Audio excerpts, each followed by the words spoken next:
ಕಲ್ಯಾಣ ಕರ್ನಾಟಕದ ತೊಗರಿಯ ಕಣಜ ಎನಿಸಿಕೊಂಡಿರುವ ಕಲಬುರಗಿ ಜಿಲ್ಲೆಗೆ ಸ್ವಾಗತ ಸುಸ್ವಾಗತ.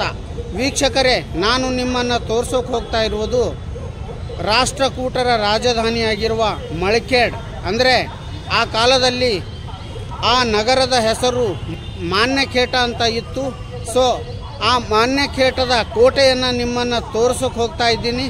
ಹಾಗಾದರೆ ಬನ್ನಿ ನೋಡೋಣ.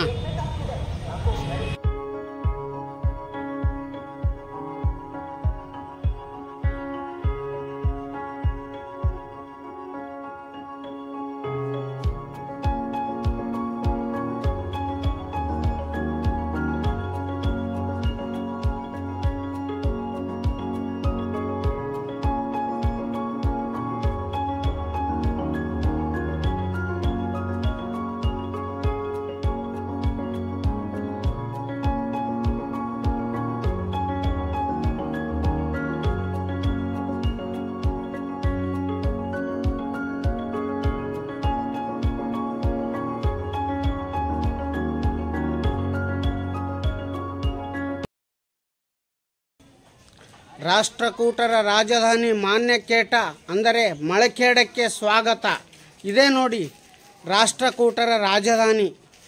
ಈ ಕೋಟೆಯನ್ನು ಕಟ್ಟಿದವರು ಅಮೋಘ ವರ್ಷ. ಇದು 9ನೇ ಶತಮಾನದಲ್ಲಿ ನಿರ್ಮಿಸಲಾದ ಕೋಟೆ. ಇದು ನೋಡಿ ಎಷ್ಟು ಸುಂದರವಾಗಿ. ನೋಡಿ ಮಾನ್ಯಖೇಟದ ಈ ಕೋಟೆಯ ಒಳಗೆ ಹೋಗೋಕ್ಕೆ ದಾರಿ ಹೇಗಿದೆ, ಎಷ್ಟು ಬ್ಯೂಟಿಫುಲ್ ಆಗಿದೆ ನೋಡಿ.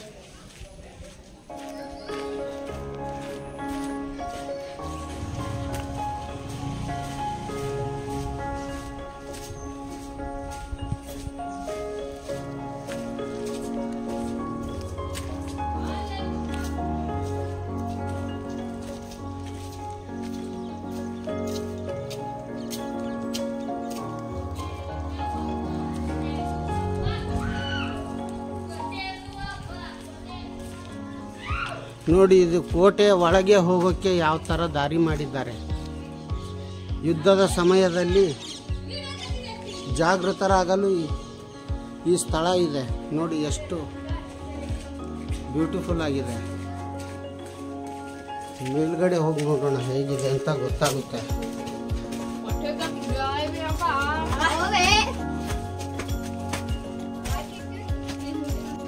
ನೋಡಿ ಹೇಗಿದೆ.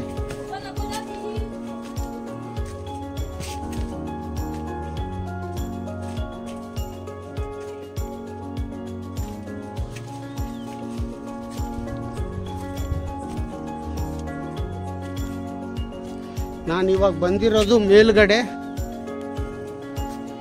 ಹೇಗಿದೆ ನೋಡಿ ಕೋಟೆ.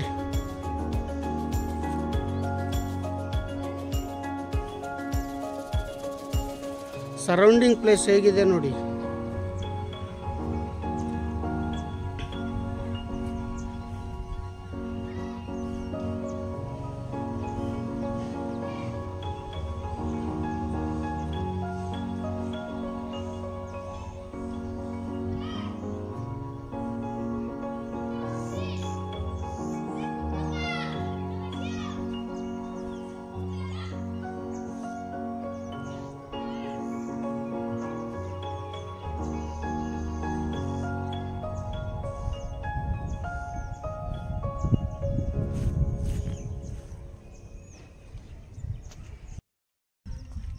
ನೋಡಿ ಕೋಟೆ ಹೇಗೆ ಕಾಣಿಸ್ತಾ ಇದೆ.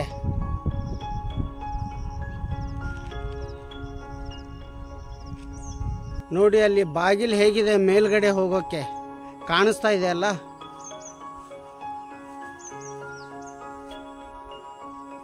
ಕೆಳಗಿಂದ ಅಲ್ಲಿ ಸ್ಟೆಪ್ಸ್ ಕಾಣಿಸುತ್ತೆ, ಬಟ್ ಅಲ್ಲಿ ತುಂಬ ಇದು ಇದೆ, ಸೊ ಹೋಗೋಕ್ಕಾಗಲ್ಲ.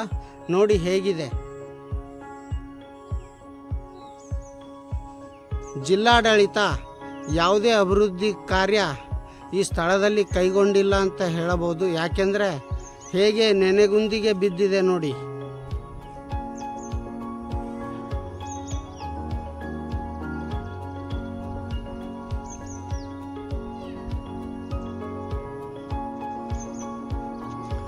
ನೋಡಿ ಹೇಗಿದೆ ಈ ಕಟ್ಟಡ.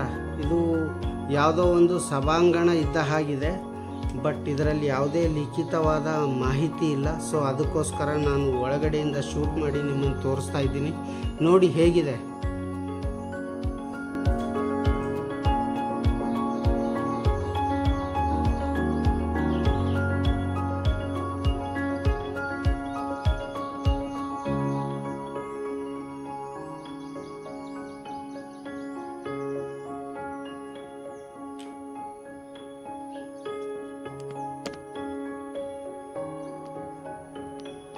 ಮೇಲ್ಗಡೆ ನೋಡಿ ಹೇಗಿದೆ, ಎಷ್ಟು ಚೆನ್ನಾಗಿದೆ ವಾಸ್ತುಶಿಲ್ಪ.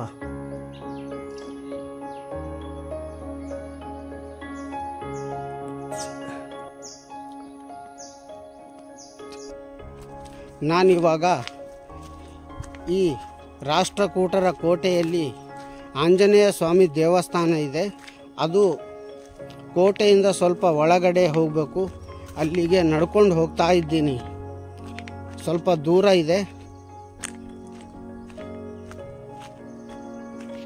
ಈ ಕೋಟೆ ಇರುವುದು ಭೀಮಾ ನದಿಯ ದಂಡೆಯಲ್ಲಿ. ಕೋಟೆಯ ಹಿಂದುಗಡೆ ಬಂದರೆ ನಿಮಗೆ ಈ ಕೋಟೆಯ ಹತ್ತಿರನೇ ಭೀಮಾ ನದಿ ಕಾಣಿಸುತ್ತೆ. ಇದು ತುಂಬ ಸುಂದರವಾದ ಪ್ರಕೃತಿ ಸೌಂದರ್ಯ ಇದೆ ನೋಡಿ. ಕೋಟೆಯ ಒಳಗೆ ಬಂದು ನೀವು ಹಿಂಬದಿಯಲ್ಲಿ ನೋಡಿದ್ರೆ ಈ ಭೀಮಾ ನದಿ ನಿಮಗೆ ಕಾಣಿಸುತ್ತೆ. ಕೋಟೆಗೆ ತುಂಬ ಹತ್ತಿರದಲ್ಲಿದೆ.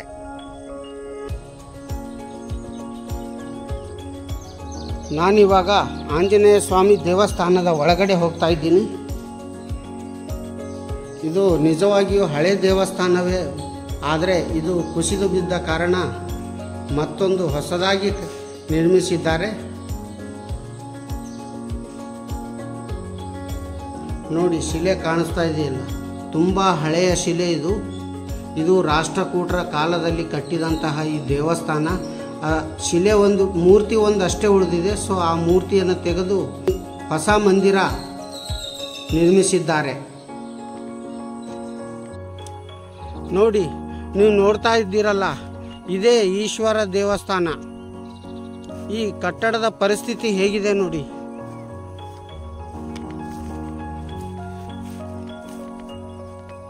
ಇಂತಹ ಪುರಾತನ ದೇವಸ್ಥಾನವನ್ನೇ ಈ ರೀತಿ ನೆನೆಗುದಿಗೆ ಬಿದ್ದಿದೆ.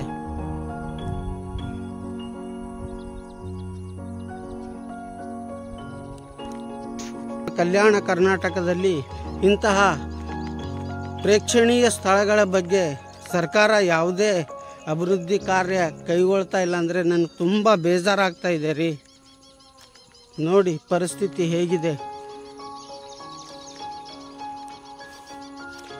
ಪ್ರವಾಸೋದ್ಯಮ ಇಲಾಖೆಯವರು ಒಬ್ಬರು ಕೂಡ ಇಲ್ಲಿಲ್ಲ. ಯಾವ ರೀತಿ ನೆನೆಗುದಿಗೆ ಬಿದ್ದಿದೆ ನೋಡಿ ಈ ರಾಷ್ಟ್ರಕೂಟರ ಕೋಟೆ ಪರಿಸ್ಥಿತಿ ಹೇಗಾಗಿದೆ ನೋಡಿ. ಇದು ರಾಷ್ಟ್ರಕೂಟರ ಕಾಲದಲ್ಲಿ ನಿರ್ಮಿತವಾದಂತಹ ಜೈನ ಬಸದಿ. ಸೊ ಬಾಗಿಲು ಹಾಕಿದ್ದಾರೆ. ಇದು ಸಂಪೂರ್ಣವಾಗಿ ಕಲ್ಲಿನಿಂದ ಕೆತ್ತಲಾಗಿದೆ ನೋಡಿ, ಎಷ್ಟು ಸುಂದರವಾಗಿದೆ. ಕಲರ್ ಮಾಡಿದ್ದಾರೆ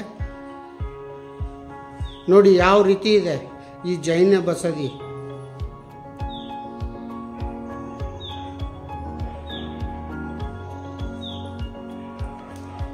ನೋಡಿ ನಾನು ತೋರಿಸ್ತಾ ಇದ್ದೀನಿ ನೋಡಿ ಹೇಗಿದೆ ಕಲ್ಲಿನಿಂದ ನಿರ್ಮಿತವಾದ ಜೈನ ಬಸದಿ.